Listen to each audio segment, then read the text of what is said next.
In this video, we are going to learn about lambda expressions, which allows us to create anonymous functions without needing to properly define a function using def keyword. So lambda's body is a single expression, not a block of statements. So we will break down a lambda expression by deconstructing a function.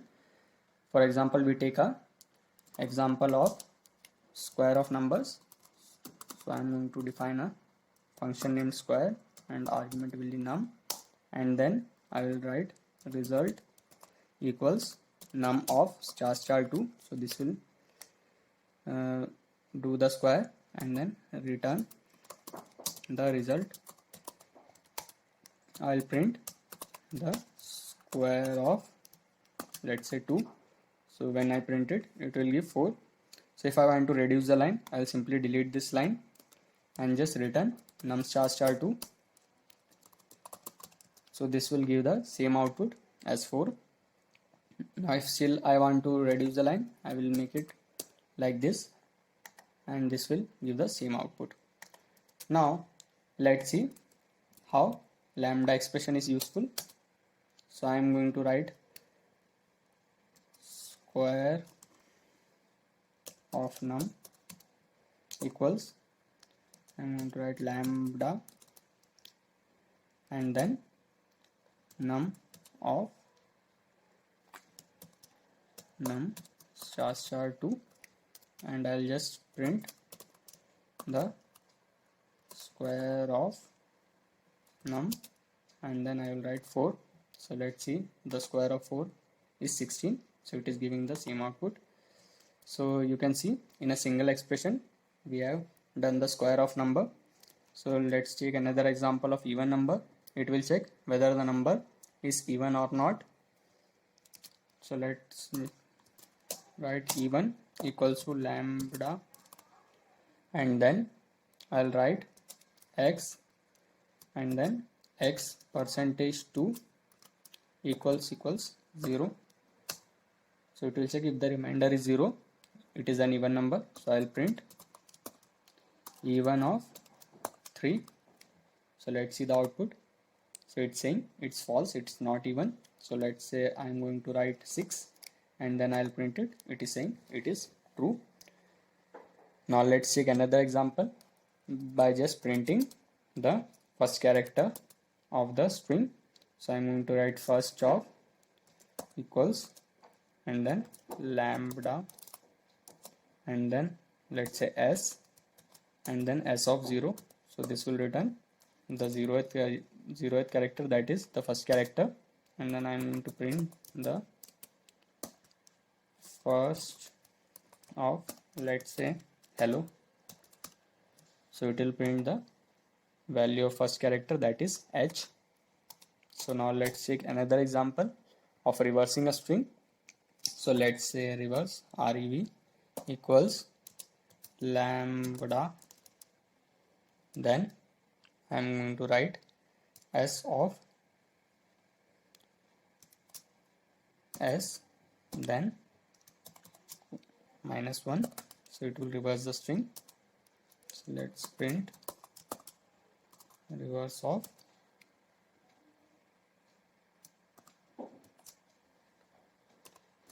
hello world. So let's print it. So you can see it is printing in the reverse order. So you can also accept more than one argument in lambda expression. So let's see the example to add two numbers. So I'm going to write add, then lambda, and then I'm going to write x comma y. So this will take two arguments, and then I will just simply add it x plus y, and then I'll print add of, let's say, 10 comma 20. So it will print 30. So you can see how the lambda expression is very useful. In this video we are going to learn about the zip function. It returns a zip object, which is an iterator of tuples where the first item in each parsed iterator is paired together and then the second item in each parsed iterator are paired together. So we are going to make a variable name names, and then I'll just put some name inside it, Kevin, Peter,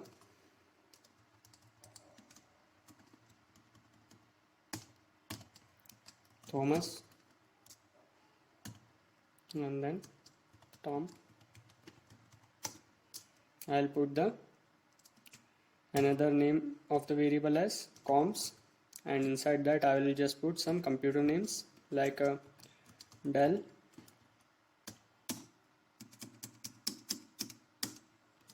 Apple, Sony, and then it's Microsoft. So there are 4 names and 4 computers. So first I will make a list.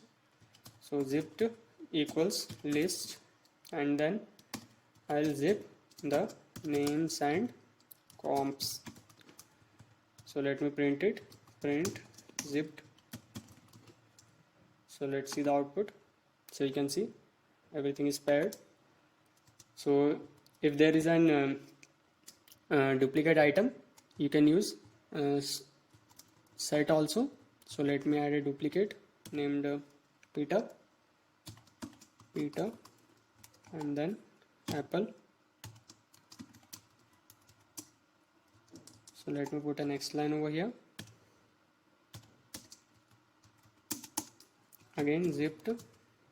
So it will be set, then zip of names and comps. Let me print it. Print zipped, and then next line. So let me print it. So you can see in the list there was a Peter, which was a duplicate, and then in the set there is no Peter Apple as duplicate. Now I'll just take an example of iterator for loop. So I'll take zipped equals zip names and comps, and I'll make a for loop A and B in zipped, and then I'll just print A comma B, and I'll just put a next line.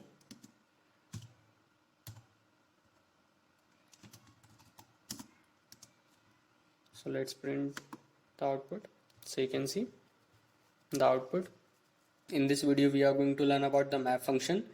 It is used when we want to apply single transformation function to all the iterable elements. So I am going to define a function named equation circle,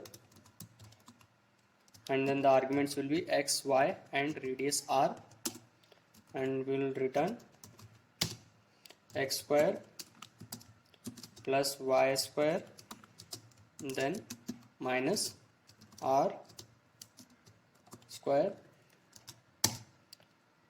So now if you want to calculate the equation of circle for different values of x, y, and r and save the result in the list, our approach will be like this. We will put x equals 1, 2, 3, 4, 5, 6, and then for y also we will do like this.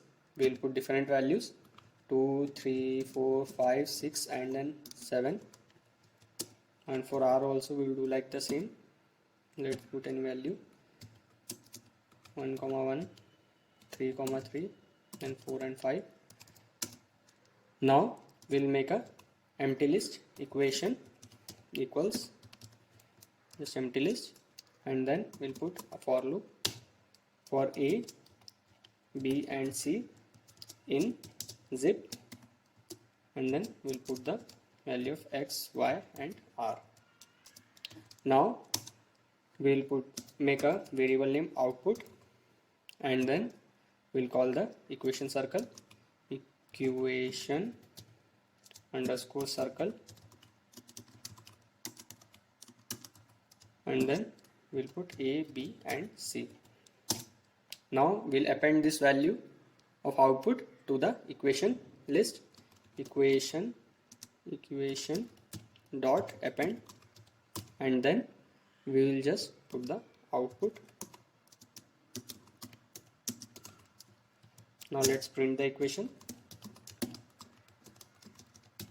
and we'll run the program and see the output. So you can see the output.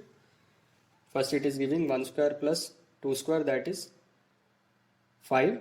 5 minus 1 square, that is 4. So for all the values it is doing the same, and here is the output. Now you can see the complexity of the code. Now I am implementing the same with the help of list, keeping the value of x, y and r as the same and using the map function. So I am going to make map equation underscore circle and then x comma y comma r. So let's name it as new equation, and then we'll print the output. Print the result of map function is, and then we'll make a list of new underscore equation. So let's print and see the output. So you can see the output of the above for and the map function are the same. So we do not need any kind of loop and no zip function for this thing. It takes only 2 arguments. One is function and other are values which we need to provide to the function. In this video we are going to learn about the reduce function. It is defined under the module functools and is used to apply a particular function passed as an argument to all the elements of the list, which is considered as the other argument of the function reduced.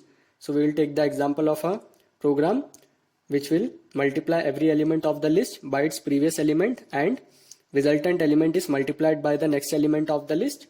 So we will import the functools and then we will make a list, let's say list 1, and then we will add in it 1, 2 and 3. Then we'll write functools dot reduce, then we'll make a lambda expression a comma b, a multiplied by b. Then we'll write the list 1. So we'll make a variable result and it will be stored inside it. So result is equals this, and then we'll simply print the result. Print result. So let's see the output. So you can see 6 is the output. So you can add 4 to the list and you will get 24 as the output. So this makes the code look more decent and effective while saves many bunches of lines. In this video we are going to learn about arbitrary arguments. So if we do not know the number of arguments we pass to a function, we can create a function which can take arbitrary number of arguments by adding star before the parameter name. So we are going to define a function named sum all num, and then we are going to add a star before the argument nums, and then we'll start our code with total is equal to 0. Then we will make a for loop in which num in nums, then we'll just add the nums, so plus equals num, and then we'll return the total, return total, and then we'll print the sum of all nums, and then we'll add how many arguments we want because it is arbitrary argument. So you can add 4, 3, 4, 5, 8, 9 and then 10. So when we print it, we can find the sum of these numbers, that is 39. In this video we are going to learn about raise statement. Raise statement allows the programmer to force a specified exception to occur. So we are going to take an example of a division over here. So I am going to create a function named division try, and the argument will be number, and then I'll put a try, and then if number equals 13, then it will raise value error, and then it will just say value error number 1 and number 13. and then I'll return a division of 100 divided by number. Similarly, I'm going to put a except block, and it will be for 0 division error. And now I will just return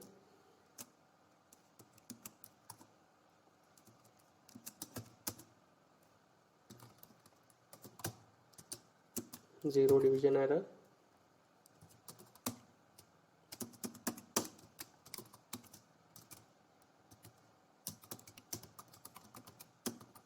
And it will just say like any number but 0.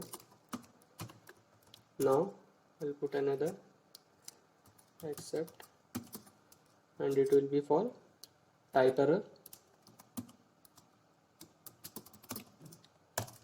So here it will return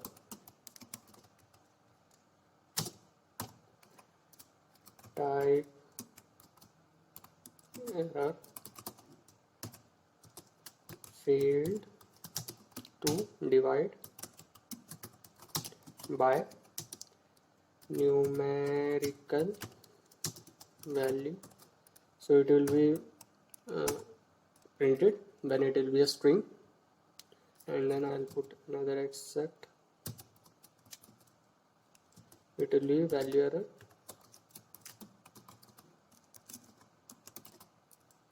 and it will just print value error to number 2, and then I'll say 13 is not a favorite number, and I will raise here. Okay, so I will just make a put statement val in, and then we'll check for 0. Then I will put a string hello, and then I'll put a number, let's say 0.2, and I'll put 12. So after that we will check with 13 because we have to raise the error for 13. I'm just showing you for 12 for now. So I'll print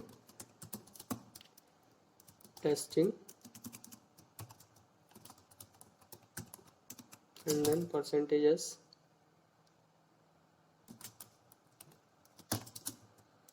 and then percentage, and the val, and then it will end with a next line. So I'll put end equals /n, and I'll just print the division try, and the number argument will be val. So let's print the output and see. So you can see first it is printing for 0, it is saying 0 division error, and then it is testing a string hello, so it is saying type error failed to divide by numerical value, and then it is testing 50.2, it is just dividing 100 by 50.2 and then 100 by 12. So now I will change the value of 12 by 13, so we can raise the error. So you can see it is raising it, value error number 2, 13 is not a favorite number. So here you can see the value error. In this video we are going to learn about keyword arguments. These are the values that when passed into a function are identifiable by specific parameter names. So I am going to define a function named Scooby, and I am going to put the argument as Scooby snacks, and then another argument as state is equals, it is hungry, and then action I'm going to put it as bark, and then dog type as great name, and then I am going to put a message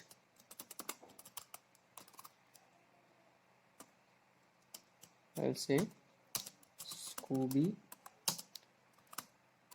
wouldn't, I'll put a slash over here and to print the quotation.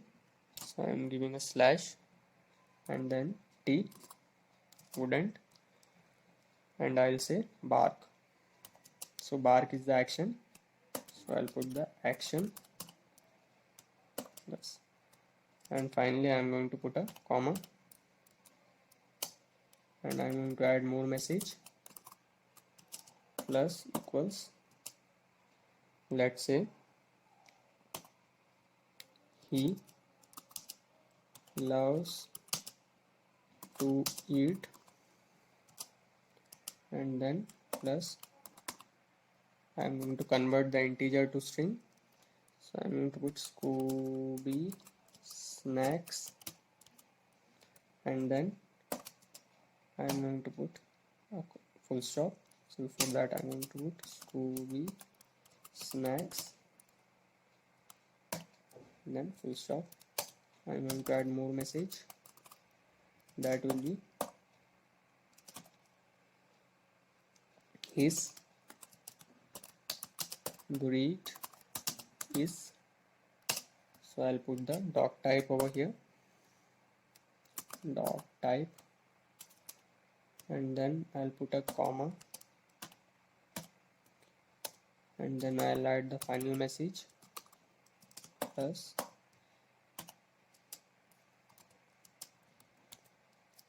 he is always, and then I'll put the state, and I'll put a full stop after that. Now I'll return the message, return message. Finally I'm going to print Scooby